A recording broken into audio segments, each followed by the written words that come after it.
नवे उपराष्ट्रपती अखेर नेमले। महाराष्ट्राचे माजी राज्यपाल CP राधाकृष्णन देशाचे नवे उपराष्ट्रपती म्हणून घोषित करण्यात आले आहे।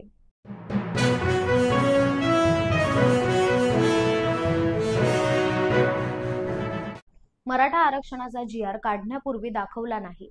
मराठा आरक्षणाच्या GR बाबत मंत्री छगन भुजबळ यांची प्रतिक्रिया।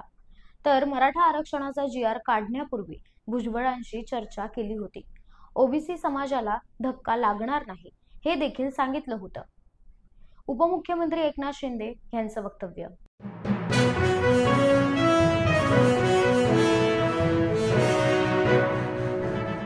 नेपाळमध्ये सोशल मीडियावरील बंदी आणि कथित भ्रष्टाचाराविरुद्ध जेनझीचे तीव्र निदर्शने सुरूच आहेत। जेनझी चळवळीने नेपाळमध्ये सत्तापालट घडवून आणला आहे। पंतप्रधान KP शर्मा ओली यांच्या राजीनाम्यानंतर आता देशाचे राष्ट्रपती रामचंद्र पौडेल यांनी देखील राजीनामा दिल्याची बातमी समोर येत आहे।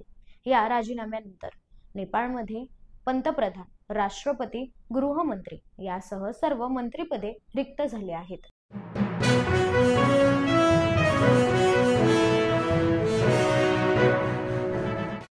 नेपाळच्या आंदोलकांनी संसद पेटवली असून KP शर्मा ओली यांनी पंतप्रधान पदाचा राजीनामा दिला आहे। यामुळे नेपाळमध्ये आता सत्तांतर होणार असून नवीन नेतृत्व उदयास येणार आहे। नेपाळमध्ये जेनझीचा रॅपर पंतप्रधान, कर्नाटकात शिक्षण घेतलेलं ओलींना हटवलं।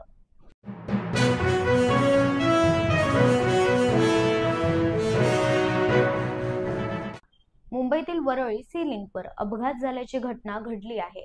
यामध्ये VIP बंदोबस्ताची जबाबदारी पार पाडत असताना एका पोलीस हवालदाराचा मृत्यू झाल्याची बातमी समोर येत आहे।